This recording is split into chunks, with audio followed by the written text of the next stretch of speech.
ইয়া হাবিবাল্লাহ,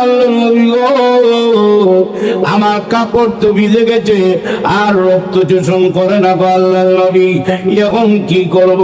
রাহমাতুল আমিন নিজ হাত দিয়ে চামড়ার মধ্যে এইভাবে রক্তগুলো মালিশ করতেছেন।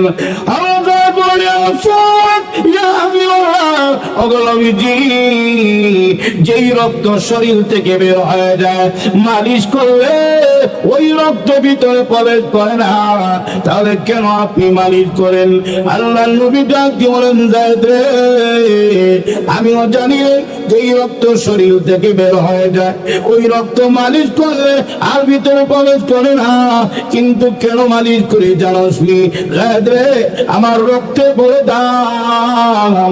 এই তায়েফবাসীরা যদিও আমাকে চিনে নাই, আমার রক্তকে চিনতে পারে নাই, কিন্তু শুনে রাখো, আমার রক্ত যদি আল্লাহর জমিনে পড়ে যায়, আল্লাহর জমিন কিন্তু আমার রক্তের ওজন বহন করতে পারবে না।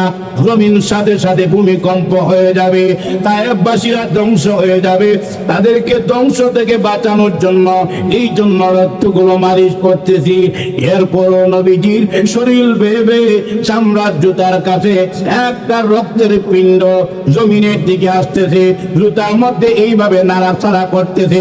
এই রক্ত কোন সময় পড়বে ক্যালকুলেটর দিয়ে হিসাব করে দেব, এটা তখন হিসাব করে দেব যে কোন সময় পড়তে পারে, কারণ রক্ত তো নাড়াচাড়া করতেছে। এরকম কিনা যে নবীর চেহারাতে জীবনে কোনদিন মশা মাছি বসে নাই, যেই নবীর চেহারার দিকে তাকাইলে পেটের খিদা দূর হয়ে যেত, যেই নবীর চেহারার দিকে তাকায় তাকায় সাহাবায়ে কেরাম কালেমা পড়ে মুসলমান হয়েছেন, যে নবীর চেহারার কথা আল্লাহ কোরআনে বলেছেন, ওই নবী রাহমাতুল লিল আলামিনের শরীরের মধ্যে চেহারার মধ্যে তায়েফের যুবকগুলো মেঘের ভিতর পাথর ভর্তি করে নবীজির চেহারার মধ্যে পাথর মারতেছে।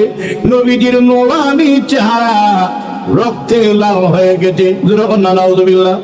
আপনার নবী বেত হইয়া তায়েফ থেকে মক্কার দিকে রওনা দিয়েছেন। পাহাড়ি গিরিপথ দিয়ে আঁকা বাঁকা রাস্তা দিয়ে আসতেছেন। ওই দিকে তায়েফের সর্দার মতো যুবকদেরকে নিয়ে দিয়েছে আল্লাহ নবীর গায়ে পাথর মারার জন্য। নাউযুবিল্লাহ। যে নবীর চেহারাতে জীবনে কোনদিন মশা মাছি বসে নাই, যেই নবীর চেহারার দিকে তাকাইলে পেটের খিদা দূর হয়ে যেত, যেই নবীর চেহারার দিকে তাকায় তাকায় সাহাবায়ে কেরাম কালেমা পড়ে মুসলমান হয়েছেন, যেই নবীর চেহারার কথা আল্লাহ কোরআনে বলেছেন, ওই নবী রাহমাতুল লিল আলামিনের শরীরের মধ্যে চেহারার মধ্যে তায়েফের যুবকগুলো মেঘের ভিতর পাথর ভর্তি করে নবীজির চেহারার মধ্যে পাথর মারতেছে। নবীজির নোরানি চেহারা রক্তে লাল হয়ে গেছে। নাউযুবিল্লাহ। লক্ষ্য করে দেখেন কেমন বর্বরতা। যে নবীর চেহারা কথা আল্লাহ কোরআনে আয়াত বাড়িয়েছেন, যে নবীর চেহারা কাজের সূর্যের সাথে চন্দ্রের সাথে তুলনা দেওয়া হয়েছে। এক সাহাবী চিৎকার শুরু করে দিয়েছেন, কিয়ামত হয়ে গেছে, কিয়ামত হয়ে গেছে, কিয়ামত হয়ে গেছে। জিজ্ঞাসা করা হলো, সাহাবী রে, কি কিয়ামত হয়ে গেছে বলো? তাকায় দেখো, আকাশের চাঁদ ভেঙ্গে, আকাশের পূর্ণিমার চাঁদ ভেঙ্গে জমিনের মধ্যে পড়ে গেছে। ডাক দিয়ে বলে, যাবি ভালো করে তাকায় দেখো, এটা আকাশের পূর্ণিমার চাঁদ না, এটা আমেনার পূর্ণিমার চাঁদ। কাবা শরীফের সামনে দাঁড়ায় দাঁড়ায় আল্লাহর কোরআন শরীফ তেলাওয়াত করতেছেন। আল্লাহ যাবি বলেন, আমি একবার নবীর চেহারার দিকে তাকাই, আরেকবার আকাশের চাঁদের দিকে তাকাই। আরেকজন জিজ্ঞাসা জিজ্ঞাসা করে যাবি নবীজির চেহারার দিকে একবার তাকাও, আকাশের চাঁদের দিকে আরেকবার তাকাও কেন? হযরত জাবির বলেন, ও সাহাবী, আমি দেখতেছি আকাশের চাঁদ সুন্দর নাকি রাহমাতুল লিল আলামিনের চেহারা সুন্দর? চাঁদ সুন্দর নাকি নবীর চেহারা সুন্দর? বলো দেখি কি নির্ণয় করলা, কি সুন্দর বলো? ওই সাহাবী বলেন, আল্লাহর কসম, আকাশের চাঁদের মধ্যে গাছের মতো একটা কলঙ্কের দাগ দেওয়া আছে, কিন্তু আল্লাহর নবী রাহমাতুল লিল আলামিনের চেহারা কি কোন কলঙ্কের দাগ দেওয়া নাই। আমার কাছে মনে হয় আকাশের চাঁদের চাইতে রাহমাতুল লিল আলামিনের চেহারা আরো 1000 গুণ বেশি সুন্দর দেখা যায়। সুবহানাল্লাহ। সেই নবীর নুরানি চেহারার মধ্যে কাটা কাটা পাথর গুলো আসতেছে। নবীজির চেহারা রক্তে লাল হয়ে গেছে। নবীজি জুড়ে কথা বলতে পারেন না। আল্লাহ নবী পাথরের আঘাত খাইয়া জমিনের মধ্যে বসে যান। তাইবের যুবকগুলো আবার নবীজিকে জোর করে ধার করে আবার পাথর মারে। আল্লাহ নবী রাহমাতুল লিল আলামিন আমার বসে যান। এইভাবে একবার, দুইবার, তিনবার ধার করাইলো। নবীজির সাথে ছিলেন নবীজির পালক ছেলে, ওনার নাম হলো হযরত যায়েদ ইবনে হারেস রাদিয়াল্লাহু তাআলা। আল্লাহ একটা কাপড়ের টুকরা আনো, এনে আমার শরীরের রক্তগুলো মুছতে থাকো। তাকায় দেখো আমার শরীরে কত রক্ত। একটা কাপড়ের টুকরা এনে রাহমাতুল লিল আলামিনের শরীরের রক্তগুলো মুছতে লাগলেন। মুছতে মুছতে এক পর্যায়ে কাপড়টা একেবারে ভিজে গেছে, আর রক্ত শোষণ করে না। চিন্তা করেন নবীর শরীর থেকে কত রক্ত বের হয়েছে। হলো জায়েদ বলেন, ইয়া রাসূলুল্লাহ, ইয়া হাবিবাল্লাহ, আমার কাপড় তো ভিজে গেছে আর রক্ত শোষণ করে না গো আল্লাহর নবী, এখন কি করব? রাহমাতুল লিল আলামিন নিজ হাত দিয়ে চামড়ার মধ্যে এইভাবে রক্তগুলো মালিশ করতেছেন।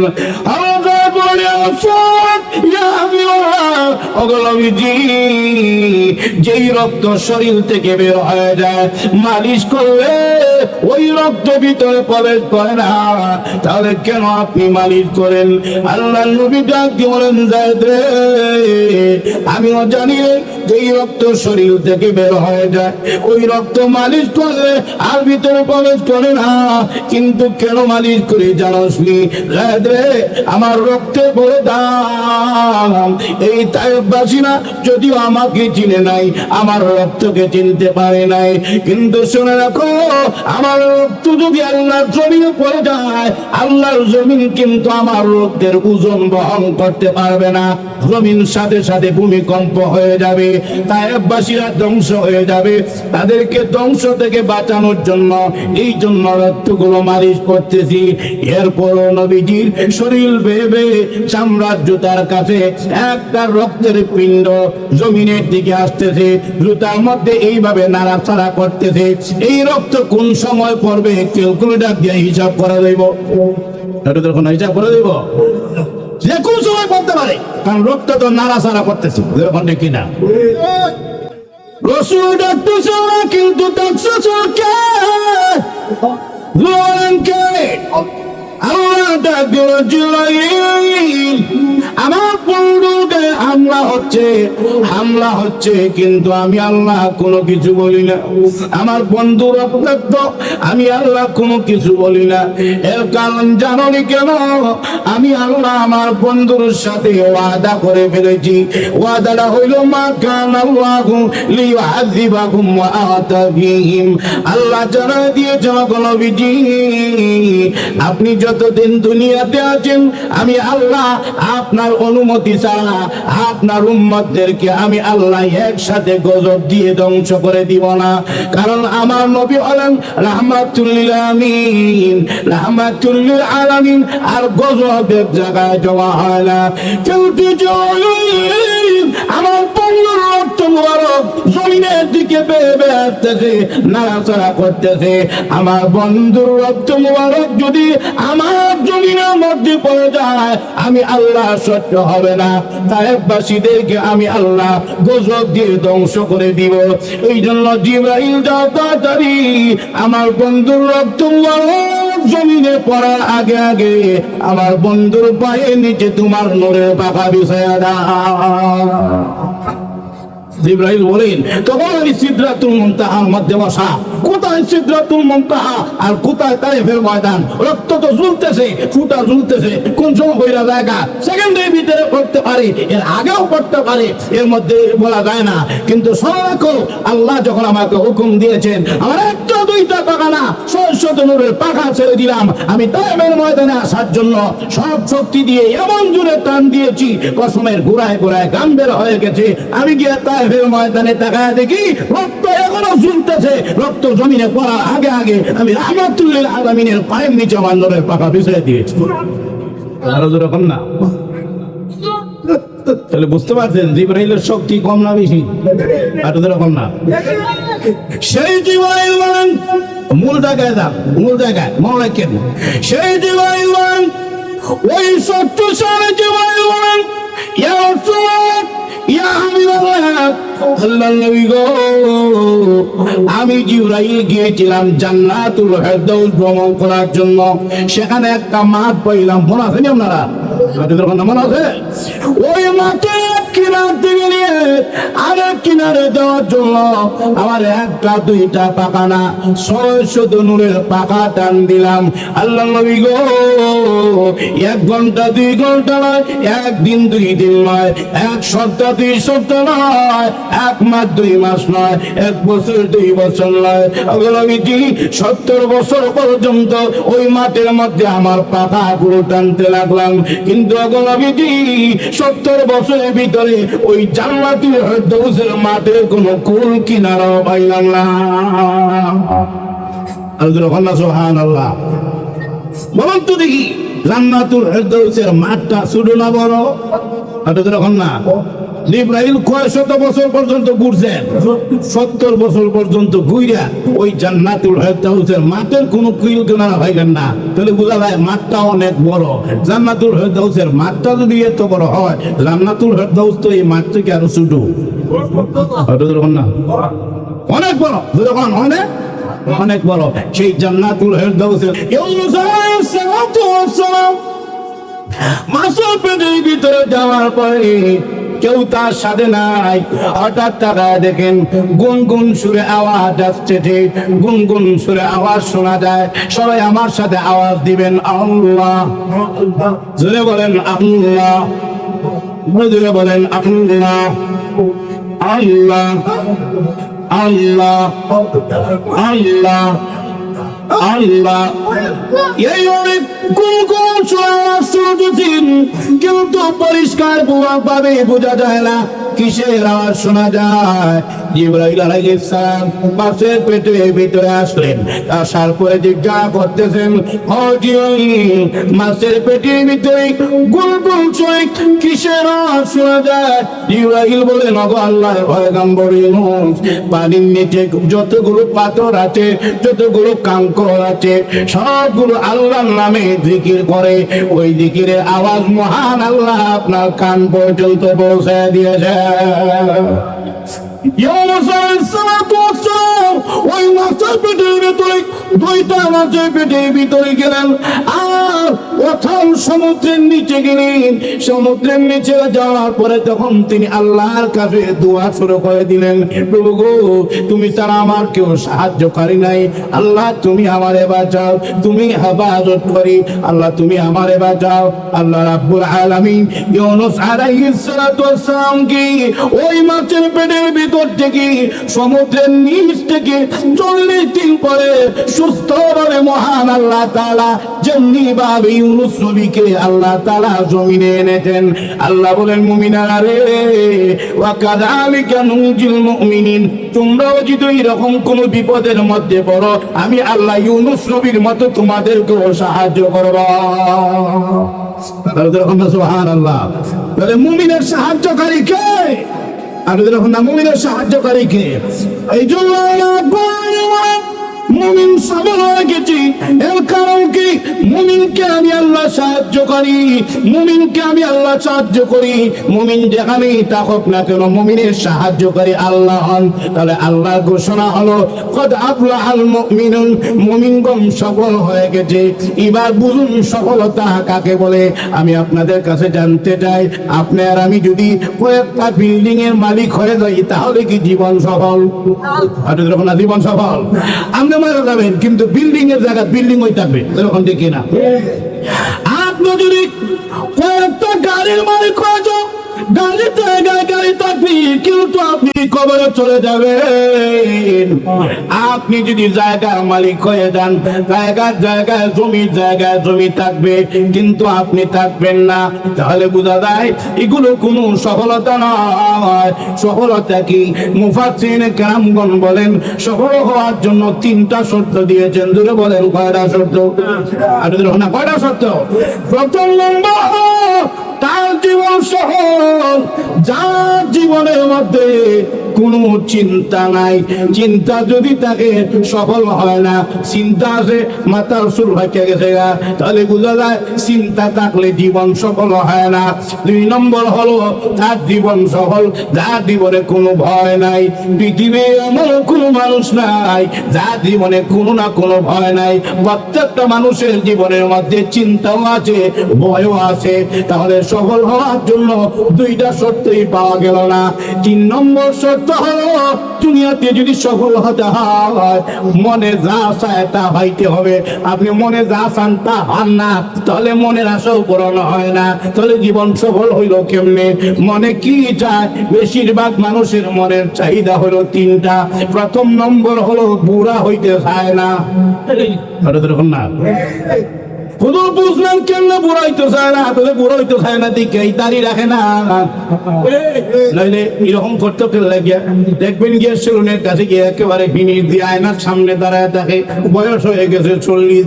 বুঝাইতে চায় কি? বুঝাইতে চায় দাড়ি কাটতে ভালাইলাম, বুড়া হইতাম চাই না।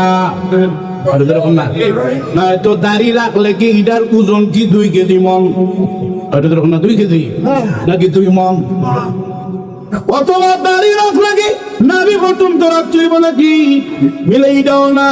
অথবা এমন না দাঁড়িয়ে রাখলে মাসে মাসে সার দেওয়া লাগবে, এরকম না।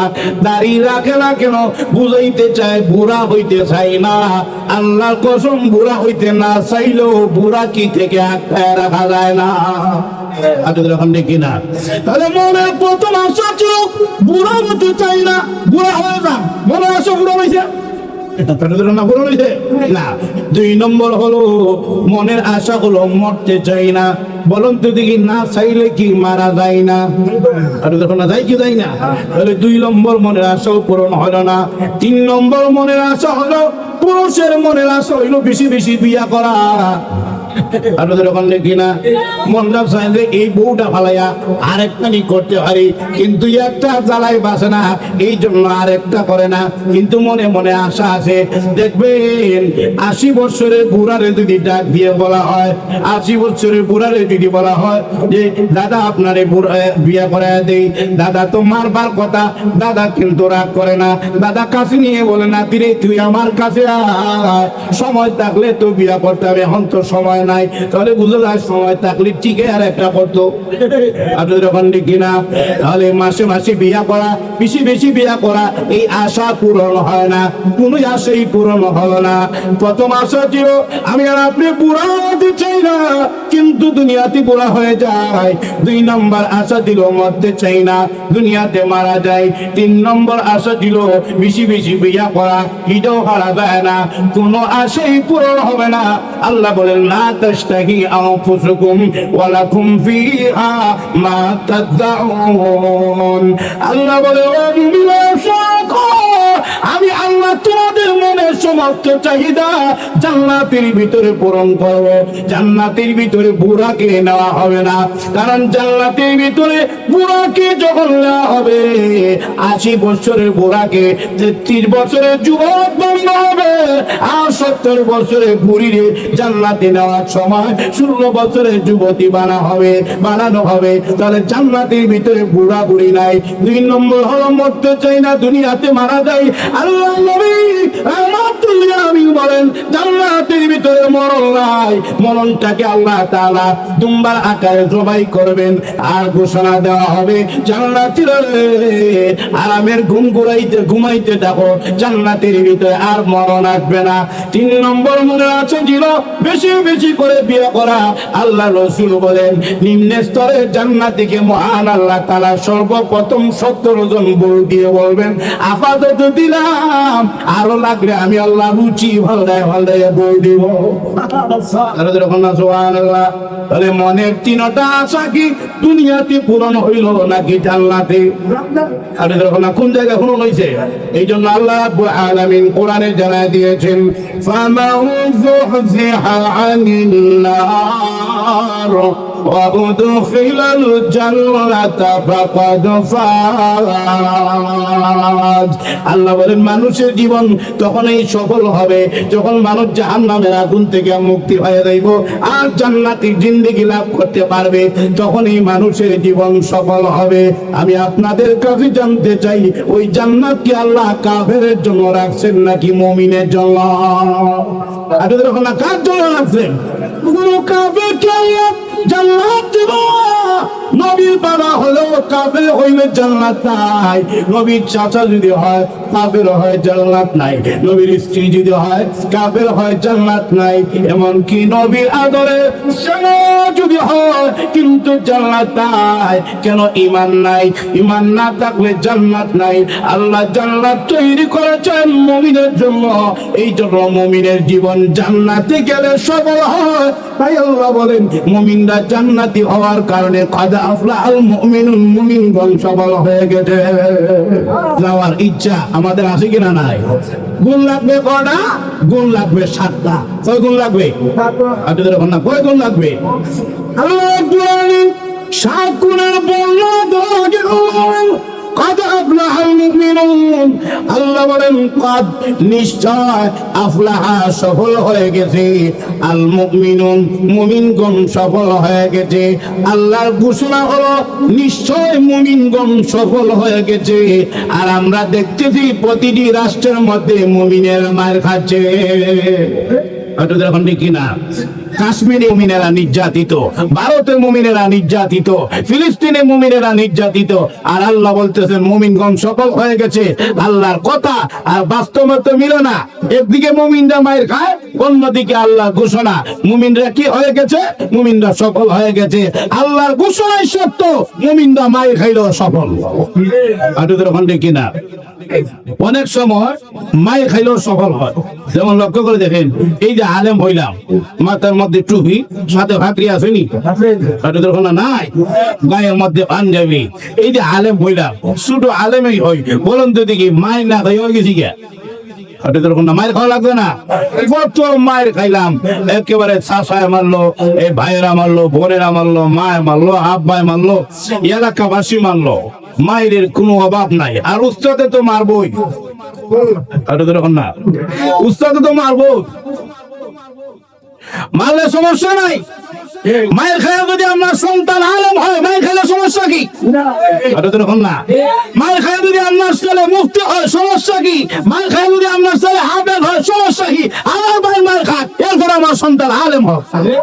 আপনাদের ওখান থেকে কিনা নাকি উস্তাদের মায়ের খায় মরে দেখা? আপনাদের ওখানে মরে দেখা না, ধৈর্য ধরতে হবে, ধৈর্য ধরতে হবে। আপনার ছেলে বাড়িতে দেখা যায় কিছুই না, না মক্তব্য যায়, না মাদ্রাসায় যায়, না স্কুলে যায়, উল্টা কাজের উপরে বইয়ে বইয়ে মুচতে দেয়। আপনাদের ওখানে এরকম আছে কিনা? নাই। এটার আইন দিছে মাদ্রাসার মধ্যে, এটার আইন দিয়ে হুজুর এটার একটু মানুষ করেন। 1 মাস করে বাপ হয়েছে, মাদ্রাসা দেখতো, দেখি আমার ছেলেটা কেমন মানুষ হয়েছে, কিন্তু হের তো খুঁজে হয় না। হুজুর এইটা দি হোমা এটা তো ভালো মানুষ হইলো কেন, এটা না গাছ থেকে মধ্যে দিত, এটা এখন এমন হয়েছে করে তাহলে ভিটা খাইয়া আর ওদের ওখান দেখে না সুজ হয়ে গেছে গা। আবার দি সূরাও তেলাওয়াত করে ইয়াসিন ওয়াল কুরআনিল হাকীম ইন্নাকা লামিনাল মুরসালিন আলা সিরাতিন মুস্তাকিম।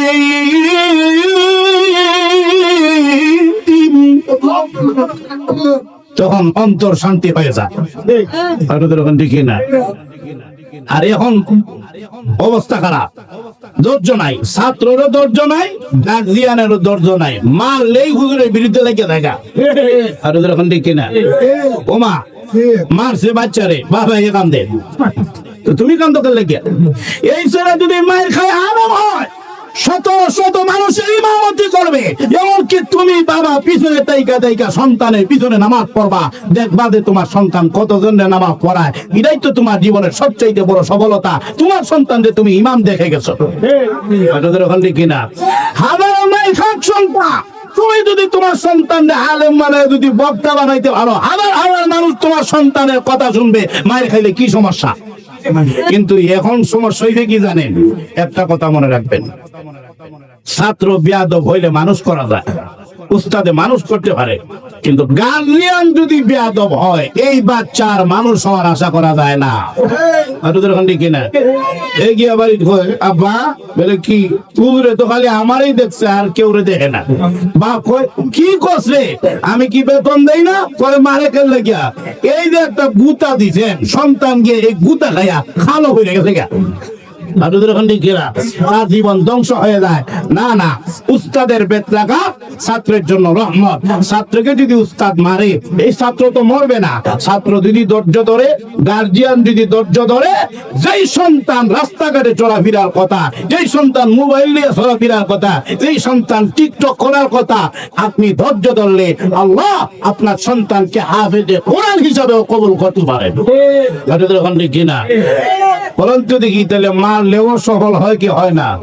যেমন মাথার মধ্যে এখন হাগরি টুপি যা আছে সব শরীরের মধ্যে, এই যে আলেম হইলাম, তাহলে বোঝা যায় মারলেও কিছু হইলে সফল, সফল হয় কি হয় না? হয়। আল্লাহ রাব্বুল আলামিন বলেন কাদ আফলাহাল মুমিনুন, মুমিন সফল হয়ে গেছে, মায়ের খাইলেও মুমিন সফল। আর 2 নম্বর হলো কোন কাফের সম্পর্কে আল্লাহর সাহায্যের ঘোষণা নাই, কিন্তু মুমিনকে সাহায্য করবেন কে? আপনাদের কোন সাহায্য করবেন কে? ওয়া কানা হাক্কান আলাইনা নাসরুল মুমিনিন।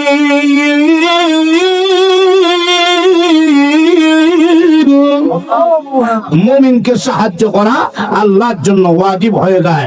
ওয়া কাযালিকা নুজিল মুমিনিন।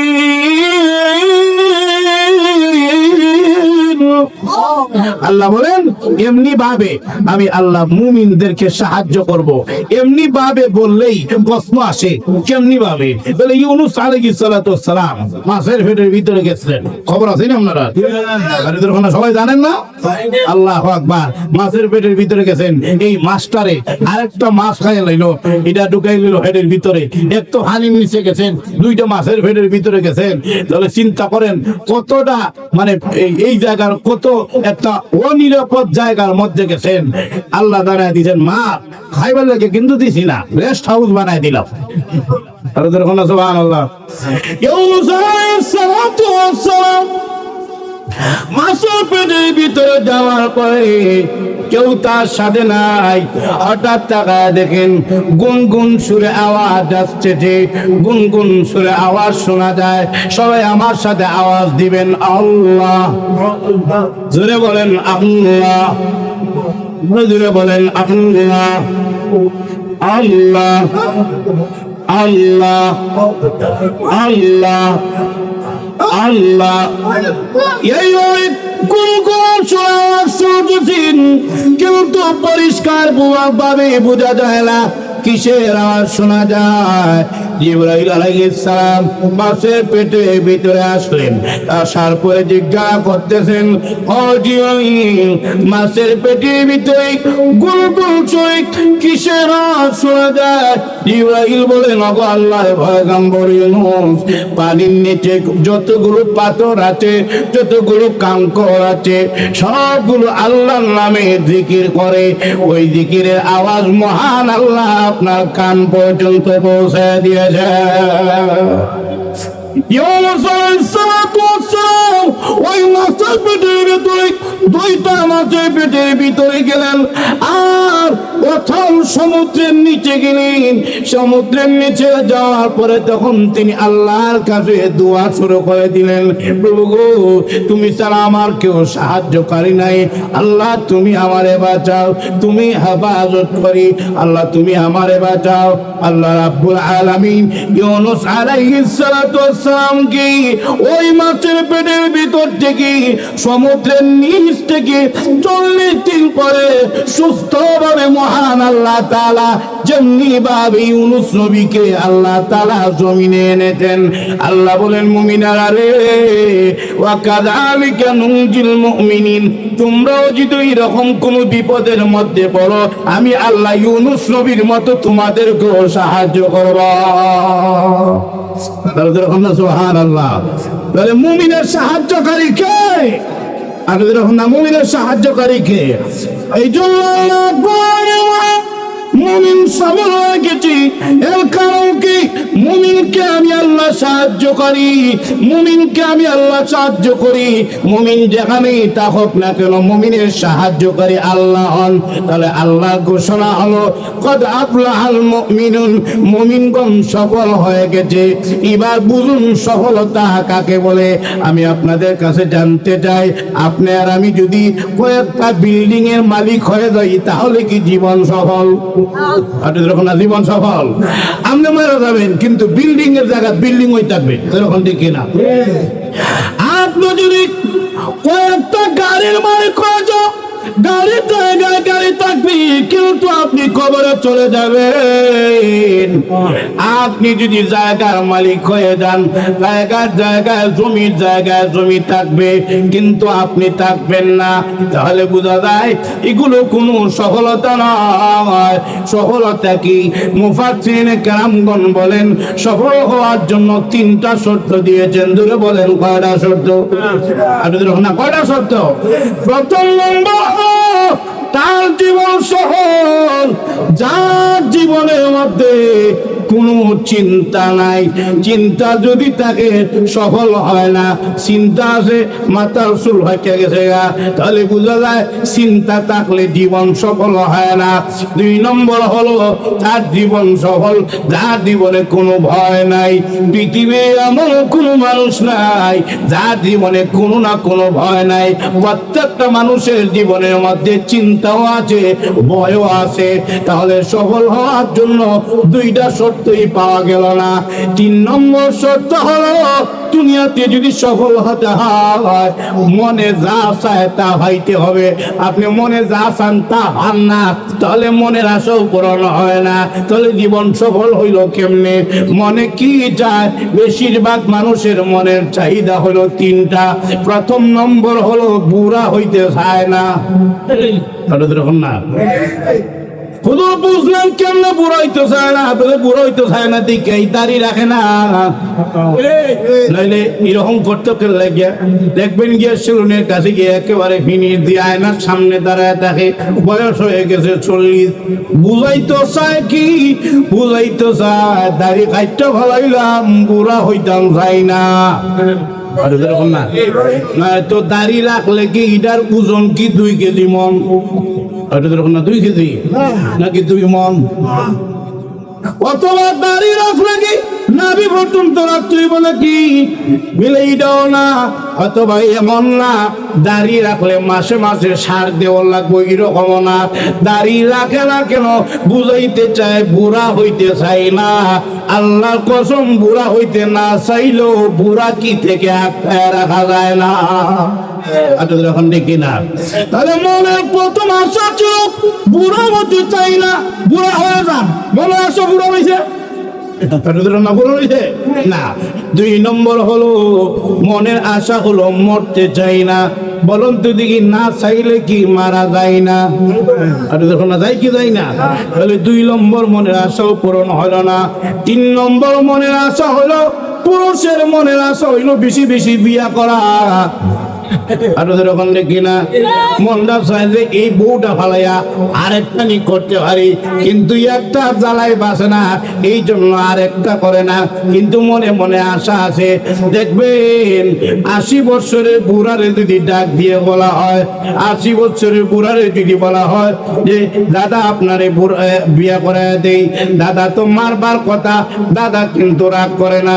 দাদা কাছে নিয়ে বলে না, তুই আমার কাছে আয়, সময় থাকলে তো বিয়া করতাম, এখন তো সময় নাই। তাহলে বুঝে যায় সময় থাকলে ঠিকই আর একটা করতো।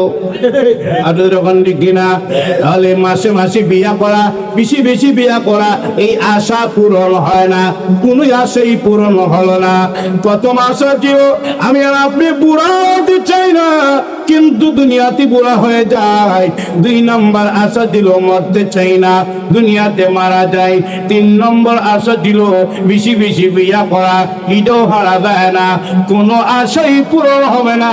আল্লাহ বলেন মা তাশতাহি আনফুসুকুম ওয়া লাকুম ফিহা মা তাদউন। আল্লাহ বলে ও মুমিনরা, আমি আল্লাহ তোমাদের মনের সমস্ত চাহিদা জান্নাতের ভিতরে পূরণ করব।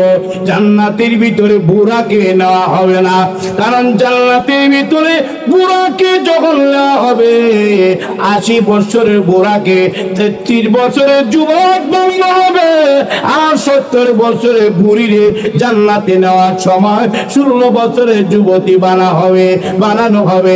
তাহলে জান্নাতের ভিতরে বুড়া বুড়ি নাই। 2 নম্বর হলো মরতে চাই না, দুনিয়াতে মারা যায়। আল্লাহ নবী রাহমাতুল্লিল আলামিন বলেন জান্নাতের ভিতরে মরণ নাই, মরণটাকে আল্লাহ তাআলা দুম্বার আকারে জবাই করবেন, আর ঘোষণা দেওয়া হবে জান্নাতীরা আরামের ঘুমাইতে থাকো, জান্নাতের ভিতরে আর মরণ আসবে না। 3 নম্বর মনের আশা ছিল বেশি বেশি করে বিয়ে করা। আল্লাহ রাসূল বলেন নিম্ন স্তরের জান্নাতীকে মহান আল্লাহ তাআলা সর্বপ্রথম 70 জন বউ দিয়ে বলবেন আপাতত দিলাম, আরো লাগলে আমি আল্লাহ রুচি ভাল্লায় বউ দিব। আর যখন না সুবহানাল্লাহ, তাহলে মনের 3টা আশা কি দুনিয়াতে পূরণ হইল নাকি জান্নাতে? আর যখন না কোন জায়গায় পূরণ হইছে? এই জন্য আল্লাহ রাব্বুল আলামিন কোরআনে জানায় দিয়েছেন ফামান যুহজিহা আনিন নার ওয়া উদখিলাল জান্নাতা ফাকাদ ফাজ। আল্লাহ বলেন মানুষের জীবন তখনই সফল হবে যখন মানুষ জাহান্নামের আগুন থেকে মুক্তি হয়ে যাইব আর জান্নাতের জিন্দেগি লাভ করতে পারবে, তখনই মানুষের জীবন সফল হবে। আমি আপনাদের কাছে জানতে চাই, ওই জান্নাত কি আল্লাহ কাফেরের জন্য রাখছেন নাকি মুমিনের জন্য? কার জন্য রাখছেন? কোন কাফেরকে জান্নাত দিব? নবীর বাবা হলো কাফের হইলে জান্নাত নাই, নবীর চাচা যদি হয় কাফের হয় জান্নাত নাই, নবীর স্ত্রী যদি হয় কাফের হয় জান্নাত নাই, এমনকি নবীর আদরের ছেলে যদি হয় কিন্তু জান্নাত নাই। কেন? ঈমান নাই। ঈমান না থাকলে জান্নাত নাই। আল্লাহ জান্নাত তৈরি করেছেন মুমিনের জন্য, এই জন্য মুমিনের জীবন জান্নাতে গেলে সফল হয়।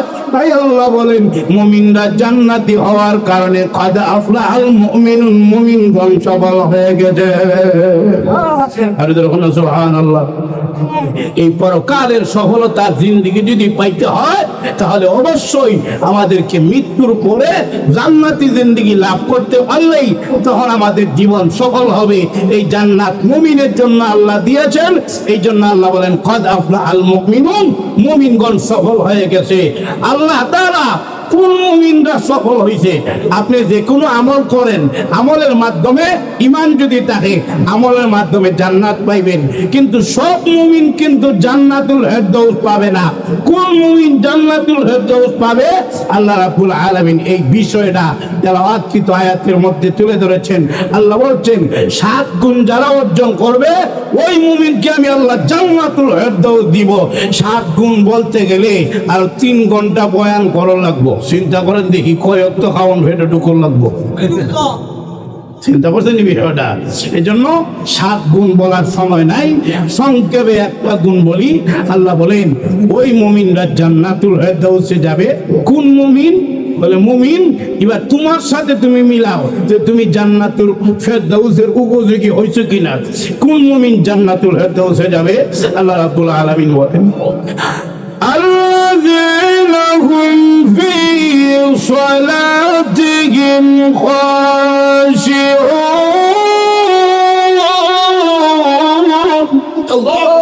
আল্লাহ বলেন ওই মুমিন জান্নাতুল ফেরদাউসে যাবে যেই মুমিন খুশু খুদুর সাথে নামাজ পড়বে।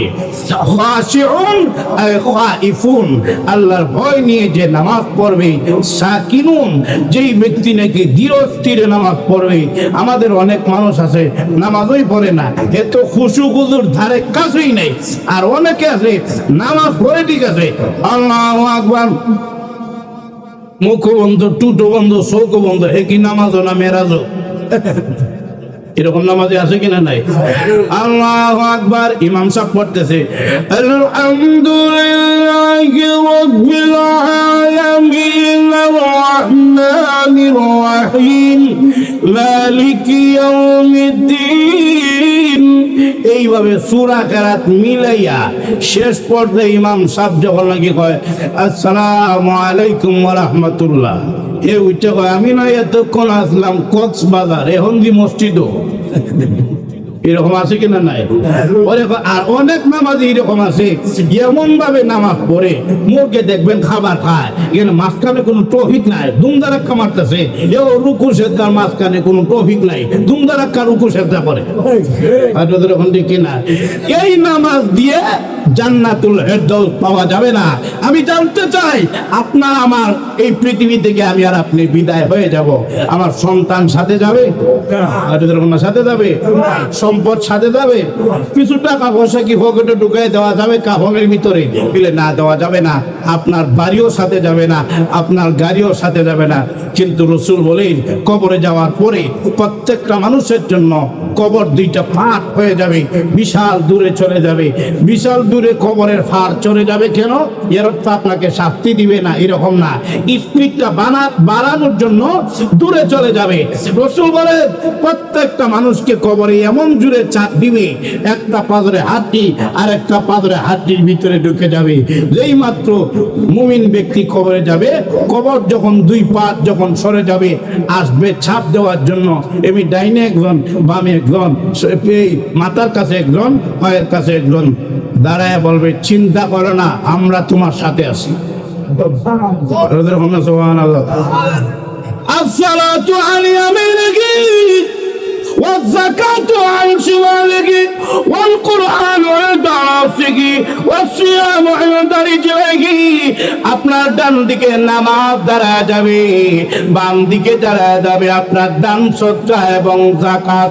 মাথার কাছে আল্লাহর কোরআন দাঁড়ায় যাবে, পায়ের কাছে রোজা দাঁড়ায় যাবে। আর বলবে আল্লাহর বান্দারে চিন্তা করো না, কবর তোমাকে চাপ দিতে পারবে না। আমরা তোমার চতুর্দিকে দাঁড়ায় গেলাম যতক্ষণ পর্যন্ত তোমার কবরটা জান্নাতের বাগান না হবে, ততক্ষণ পর্যন্ত তোমাকে ছেড়ে আমরা যাব না। আসসালাতু আলা ইয়ামিনিহি, নামাজ যাবে আপনার সাথে, দান সদকা যাবে আপনার সাথে, কোরআন যাবে আপনার সাথে, রোজা যাবে আপনার সাথে, কোনো কিছু নিয়ে যেতে পারবেন না। এই জন্য আজ থেকে